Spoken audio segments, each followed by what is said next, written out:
Bonjour à vous tous, bienvenue dans Champagne-Ardenne Matin. Nous sommes ensemble pendant 26 minutes de direct, rien que pour vous. Vous le savez, comme chaque jour, vous pouvez témoigner, poser des questions par SMS.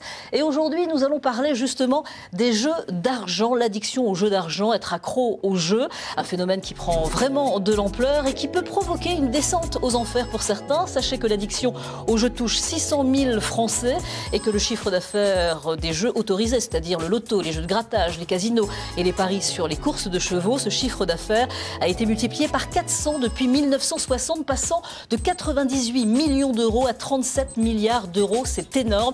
Alors le jeu peut-il devenir une drogue? Pour y répondre, deux spécialistes sur ce sujet sont présents sur ce plateau. Stéphane Dehoule, bonjour. Bonjour. Alors vous êtes psychologue spécialisé dans l'addiction. Vous nous expliquerez justement comment on devient accro aux jeux d'argent, si ce phénomène touche toutes les classes sociales. Comment arrive-t-on justement à s'en sortir? Vous nous expliquerez aussi votre méthode pour guérir justement ces accros au jeu. Est-ce que c'est difficile de guérir? Est-ce qu'ils sont tous guéris justement? Alors ce serait bien hein, si c'était le cas, mais en tout cas, ce qui est certain, c'est que depuis qu'on s'intéresse à ces questions-là, parce que c'est assez récent, il y a certainement une amélioration, oui c'est sûr. Bon, on va développer évidemment pendant cette émission. Gilles Guignard, bonjour. Alors vous êtes bonjour. Joueur de poker professionnel, vous nous expliquerez justement comment vous avez été attiré par ce jeu, la première fois, comment ça s'est passé, comment ce jeu est devenu un jour une passion et comment vous avez décidé justement d'en vivre, car vous êtes devenu professionnel. Vous nous parlerez ici de votre quotidien, hein, de vos tournois, et puis vous nous direz si vous pouvez vraiment vivre du poker. Vous vivez du poker ? Oh, on va dire modestement pour l'instant. Modestement, ça va peut-être. Vous nous expliquerez justement les tournois, c'est pas très simple. Hein. Alors si ce thème vous intéresse, si vous voulez témoigner, si vous voulez poser des questions sur ce thème, vous pouvez le faire dès maintenant, c'est simple, par SMS, ACA, suivi de votre question au 5 15 15. Alors depuis la libéralisation des jeux d'argent en ligne, de plus en plus de champardonnets tentent leur chance, hein, pensant un jour remporter la cagnotte, mais rares sont ceux qui gagnent. Certains savent se limiter, d'autres non, ce qui peut provoquer une descente aux enfers, que ce soit sur Internet, dans un casino ou dans un cercle de jeux. Reportage Lucie Boisard, Paul-Antoine Boudet et Julien Baudard.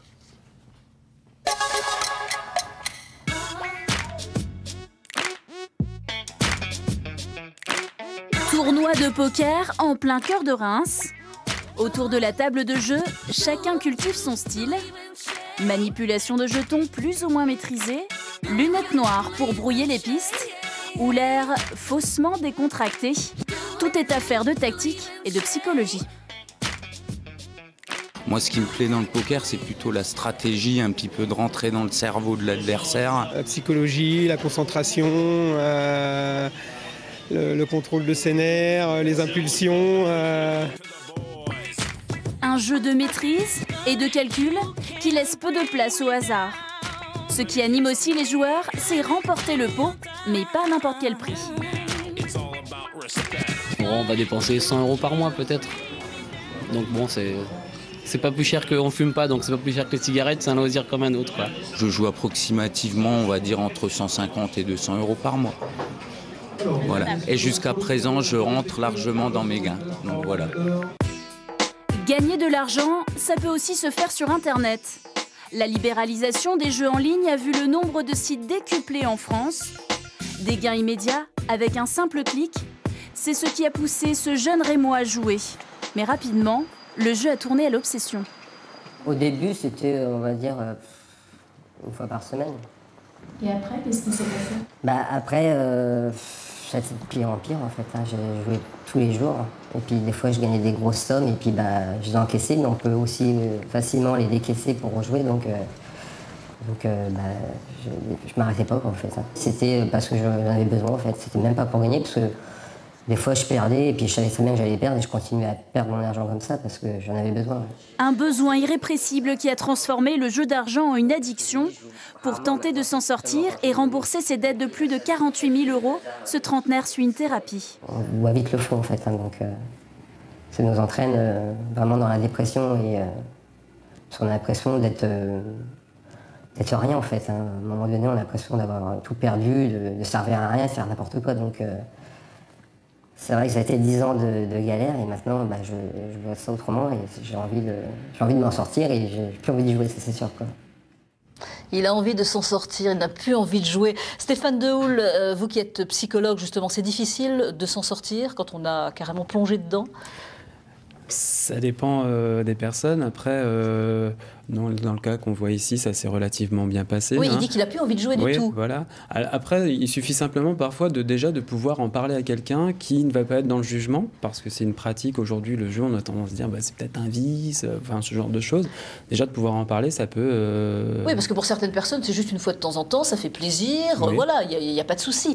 En revanche, c'est vrai que c'est dramatique pour d'autres personnes qui commencent un jour à jouer, qui commencent à jouer tous les jours, jour et nuit, et puis eh bien, ça entraîne évidemment des dépenses, des demandes de crédit, le surendettement, et là, c'est la descente aux enfers. Oui, il faut pouvoir accompagner ces personnes-là sur toutes ces sphères, hein, j'ai envie de dire. Il y a aussi l'entourage, par exemple, dont il faut prendre compte, hein.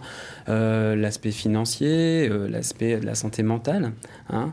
Et puis essayer de déterminer un petit peu pourquoi, à un moment donné, un joueur a commencé à jouer, hein. Est-ce qu'il avait des difficultés dans sa vie et il s'est raccroché au jeu pour essayer d'atténuer ça, ou alors est-ce qu'il a fait une belle rencontre dans le jeu à un moment donné? Ah oui, parce que ça n'allait pas, en pleine dépression peut-être. Par exemple, alors ça peut être pour essayer de s'évader un peu. Exactement. Ou alors simplement une rencontre avec le gain, hein, quelqu'un qui joue comme ça une fois de temps en temps, puis un jour on rencontre le gain, l'espoir, et puis là on met en place certains mécanismes. Oui, et puis avec la difficulté, les fins de mois difficiles, peut-être le rêve de gagner la cagnotte. Il y a une question d'une téléspectatrice, Lucette, qui demande: comment peut-on se rendre compte qu'un proche est addict? Quels sont les symptômes? Alors, c'est assez compliqué parce que souvent ces personnes peuvent présenter un déni de leur pratique de jeu, hein, ou même pas avoir conscience elles-mêmes de leurs problématiques. Il faut se poser la question dès lors où quelqu'un perd sa liberté. Hein, finalement, c'est cette notion-là, c'est la question de la liberté de s'abstenir d'aller jouer, hein, de pouvoir jouer. À partir de là, on peut commencer à se poser des questions. Ouais. Ce phénomène touche toutes les classes sociales? Oui, alors il y a des gens qui vont être en précarité, par exemple, et qui vont essayer à travers le jeu de trouver des solutions, hein, c'est ce que vous disiez juste avant, mais ça touche oui, toutes les classes. Oui. Comment ça se passe justement, votre méthode pour les guérir? C'est une thérapie, ça dure longtemps? Ça dépend. Moi, j'ai pas inventé une méthode, hein, c'est des thérapies. Non, bien sûr, thérapie, oui, tout à fait. Alors, moi, je travaille sur deux axes. Hein, c'est l'axe de l'histoire du patient, hein, c'est-à-dire d'un point de vue un peu plus psychanalytique pour savoir si dans son histoire familiale, il y a déjà eu des pratiques de jeu, par exemple. Oui. Ouais. Est-ce qu'il y a eu des difficultés rencontrées? Et puis aussi, ensuite, on va travailler d'un point de vue assez comportemental sur la pratique concrète du jeu, à savoir des conseils, comment on peut réduire les risques quand on ne peut pas faire autrement que Vous leur d'aller demandez d'arrêter tout de suite ou progressivement? Non, alors ça, moi je leur demande rien, c'est à eux déjà de savoir quels objectifs ils peuvent se fixer, hein. Est-ce qu'ils veulent arrêter ou diminuer leur pratique? Avec le jeu, on a quand même, plus qu'avec certains produits, par exemple, la possibilité de revenir à une consommation entre guillemets classique. Hein, ce qui n'est pas forcément le cas de certains produits. Alors, Gilles Guignard, vous êtes donc, je le disais tout à l'heure, joueur de poker professionnel, enfin, vous en vivez en tous les cas actuellement. Est-ce que vous vous souvenez de la première fois quand vous avez commencé à jouer au poker? Oui, ça s'est fait un peu par hasard. J'ai découvert ça sur le net d'ailleurs. Ah oui, sur le net, d'accord. Ouais. J'ai découvert ça sur le net, puis j'ai appris qu'il y avait un endroit à Reims où on pouvait s'adonner au poker. J'y suis venu, j'ai découvert un endroit agréable. Et alors, ça a été tout de suite une passion? Tout de suite une passion, non, j'avais d'autres passions à l'époque, je faisais beaucoup de sport, football, tennis, voilà. Là, c'était vraiment une passion. Est-ce que vous êtes devenu accro, justement? Vous avez commencé à jouer, est-ce que c'est devenu... Non, je pense pas être devenu accro.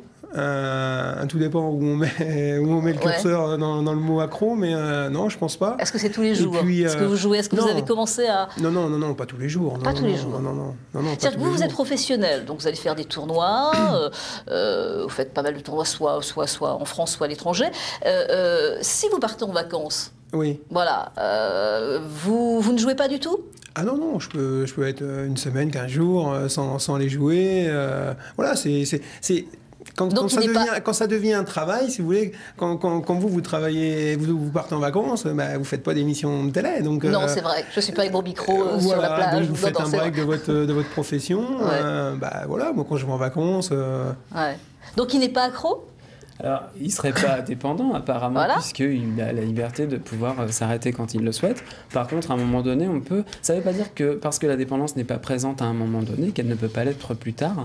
Hein, elle peut aussi arriver...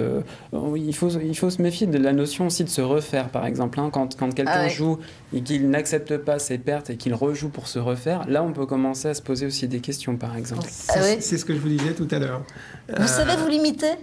Oui, c'est ce que je vous expliquais tout à l'heure. Quand vous n'êtes pas dans une bonne soirée, il faut avoir une rigueur et dire je me limite à 2 fois ce que j'ai perdu, donc 2 caves, que l'on appelle dans le jargon du poker. On se limite à 2 voilà.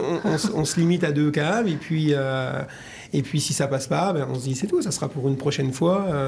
Parce que la notion, comme disait monsieur, la notion de se refaire, des fois peut coûter très cher. Oui, tout à fait. Donc voilà, faut avoir une certaine commence la descente aux discipline. enfers si on n'arrive pas faut avoir une certaine discipline. Alors vous jouez au poker, vous vous déplacez à l'étranger ou dans les cercles de jeu en France, mais certaines personnes, dans tous les cas, n'ont pas besoin d'aller très loin pour espérer peut-être gagner un jour le gros lot, se déplacer tout simplement dans un bureau de tabac, presse, au coin de la rue par exemple, c'est possible. On y retrouve justement Lucie Boisard qui peut-être va remporter aujourd'hui la cagnotte. Visiblement, il y a de plus en plus d'adeptes des jeux de hasard et de grattage. Alors je vais me mettre un peu dans la peau du joueur. Madame, bonjour. Bonjour. Je vais vous prendre un jeu, s'il vous plaît, à gratter. On va voir si j'ai la chance, c'est avec moi ou pas. Alors... Et là, aujourd'hui, vous avez gagné combien 14-0. Mon mari, il avait joué avant moi, il n'avait rien gagné. Moi, j'arrive derrière, je gratte. Ah ben alors là, il était écœuré. Ah, je fais du grattage. J'aime bien. C'est sympa, mais bon, je gagne pas tous les coups 1 euro, 2 euros, mais le reste en non. Je gratte, ça fait presque 30 ans. Jamais gagné 2 euros, 3 euros. Je joue au 13 et j'ai gagné 13 euros. À l'astro, je gagne de temps en temps aussi. Combien à peu près des fois 18 euros la dernière fois. Ils grattent tout de suite, ils les rendent, et ils en reprennent, ils regrattent, ils les rendent, enfin, jusqu'à ce qu'ils n'aient plus rien. Alors, le fait... Et ça c'est une minorité. Oui, c'est une minorité quand même. On dit malheureux en jeu, heureux au jeu, malheureux en amour. Non, j'y crois pas trop. Je crois que je suis malheureuse en amour en ce moment, alors peut-être que je gratte. Alors, on dit oui, généralement, c'est vrai, heureux au jeu, malheureux en amour. Alors, Gilles Guignard, heureux au jeu? Heureux au jeu, heureux au jeu de temps en temps, des fois malheureux au jeu aussi, donc voilà, ça dépend des périodes. Vous avez vu ce micro-trottoir, vous achetez aussi, vous grattez de temps en temps comme ça? Non. Un joueur, quand il est joueur professionnel, ne joue pas aux autres jeux, le loto, le grattage, les courses de chevaux, non? Non, jamais, enfin jamais, non. Exceptionnellement pour dire, voilà, une super cagnotte, un truc comme ça, mais sinon, non. Donc c'est vraiment la stratégie du poker. Ouais, c'est ce qui me plaît dans ce jeu, quoi. C'est ça. Il y a des sensations vraiment très fortes. Ouais. Alors les tournois, ça se passe comment? C'est compliqué, je crois, hein, les tournois. Déjà pour être admis. Bah déjà les tournois, oui, c'est assez compliqué. Enfin, tout dépend des tournois que vous faites, mais si vous voulez participer à des tournois, on va dire réputés, de haut niveau, les inscriptions coûtent très très cher. Vous n'êtes pas invité? Ah non, malheureusement, non. Ça se passe pas comme ça. Non, ça se passe pas comme ça, non. D'accord. Donc pour arriver à s'inscrire à ces tournois-là, si vous voulez, vous êtes obligé de passer par des tournois de qualification, beaucoup moins chers, hein, et qui vous permettent d'accéder à ces tournois-là.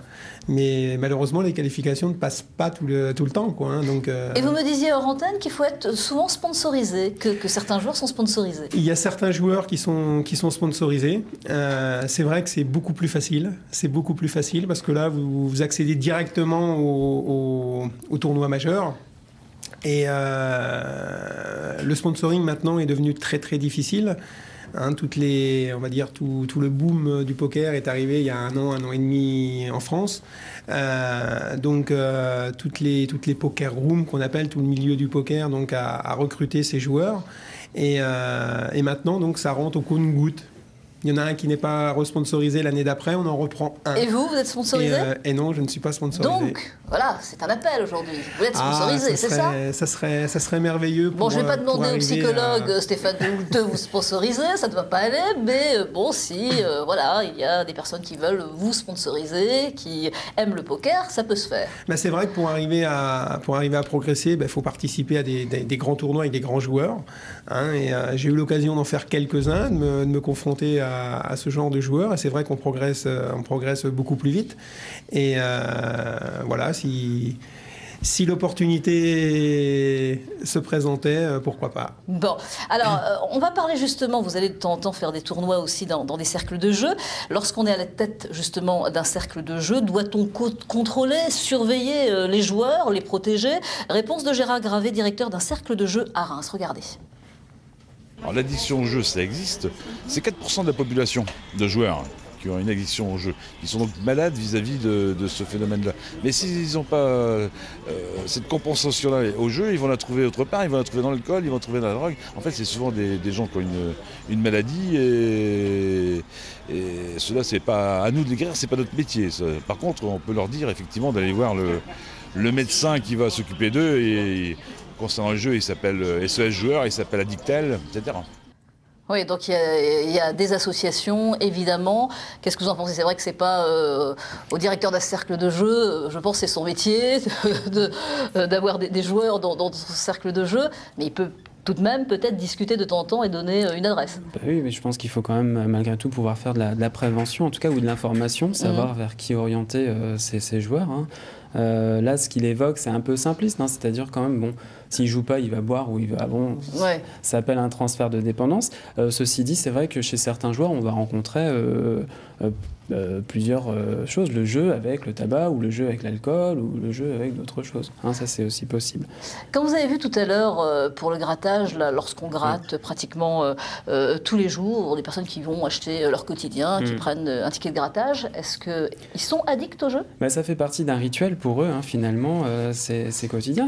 La question de savoir s'ils sont dépendants, c'est toujours la même, c'est est-ce qu'ils peuvent s'arrêter? Oui, quand on voit dans le reportage cette dame, c'est la buraliste qui dit il gratte devant moi et puis il gagne, il repère, il regagne jusqu'à ce qu'il n'ait plus rien. Ouais. Et ça, c'est souvent, c'est pareil, c'est cette même question de se refaire. Certains joueurs qui vont au casino me disent je ne peux gagner qu'à la fermeture du casino parce qu'à ce moment-là, je repars avec quelque chose. Parce que si je gagne, je le remise et si je perds, je me refais. Donc, D'accord. Il y avait une question que j'ai vue défiler, là, Yasmine va me la remettre. Voilà. Mon mari joue 4 € tous les jours aux courses. Est-il dépendant? Parce que ça fait une petite somme, 4 €. Enfin, 4 € c'est quand même... Hein, on peut manger aussi avec 4 €. Mais 4 € tous les jours, est-ce qu'il est dépendant? Donc 4 € tous les jours, ça fait... C'est pas la somme en fin de compte, c'est de jouer tous les jours. C'est toujours pareil. Est-ce qu'il pourrait ne pas aller jouer finalement? Est-ce que ça lui poserait des problèmes? Est-ce qu'il serait irritable? Voilà. Oui. Après, là, la question qu'il faut se poser, c'est est-ce que ces 4 € par jour dans le budget, par exemple, a des conséquences? Ça, c'est... Alors, les études montrent que les hommes sont plus concernés que les femmes et que les jeunes sont plus concernés que les seniors. Vous êtes d'accord? Oui, et après, ça va dépendre des jeux. Hein, par exemple, pour le poker, on va rencontrer plus de jeunes. Pour les paris sportifs, il y aura plus d'hommes. Pour les jeux de grattage et les loteries, on aura peut-être plus de femmes. Voilà, ça dépend des jeux et de... Ouais. Quand on est joueur professionnel, on paye des impôts? Non. On ne paye pas des impôts sur les gains? Non, pour l'instant. Pour l'instant. C'est en discussion pour l'instant pour avoir un statut bien particulier pour le joueur professionnel. Mais pour l'instant, c'est un peu bâtard. Il n'y a rien pour le moment. Non. Alors là, il y a une question de Jean qui habite dans l'Aube et qui demande comment avez-vous eu le déclic pour devenir un joueur professionnel? Ça s'est fait par hasard. C'est un concours de circonstances qui a fait que voilà, on était associé j'étais associé avec 2 autres personnes. On a fait une cessation d'activité. Je me retrouvais sur le marché de l'emploi et comme j'avais eu quelques petits résultats significatifs, je me suis dit tiens, pourquoi pas essayer et puis voilà, c'est parti comme ça. Mais si j'avais continué mon activité professionnelle, peut-être que je ne serais pas devenu joueur professionnel. Ouais, donc voilà, c'est vraiment une opportunité qu'a fait que dire allez, on essaye Et puis on verra, quoi. Alors il y a une question, ça intéresse. Quelle est la somme la plus importante que vous avez gagnée? Je ne sais pas, on n'a pas le prénom de la personne qui a posé la question. Pour l'instant, c'est des sommes, on va dire, bon, quand même assez conséquentes, mais modestes. On peut en perdre aussi le lendemain. Mais dans le milieu, mais bon, j'ai pu gagner sur un tournoi jusqu'à 9 000 €. Voilà, c'est des sommes quand même intéressantes. Ouais. Mais oui, tout à fait, on ne gagne pas 9 000 € à chaque fois pour participer à un tournoi. Vous perdez après, 2 jours après ou 3 jours après. Parce que on est obligé de se réinscrire à un tournoi. Alors très rapidement, conclusion, un mot justement pour les personnes qui nous écoutent. Bien qu'elle n'hésite pas à en parler, surtout. Voilà. C'est pas un vice, hein, ça peut être considéré comme une maladie finalement, cette dépendance. Mais il faut aller en parler. Il faut aller en parler, avant voilà, de descendre complètement. Fait, ouais. Voilà. Et un mot aussi, justement, pour les téléspectateurs qui nous écoutent. Si c'est une passion, de temps en temps, c'est bien, mais il faut faire attention. Voilà, c'est comme tout, hein, faut le faire avec modération. Faut limiter, voilà, Merci en tous les cas à vous deux, ça passe vite. Vous restez avec moi parce qu'on va justement prendre connaissance de l'actualité régionale et le flash est présenté par Laurent Villain.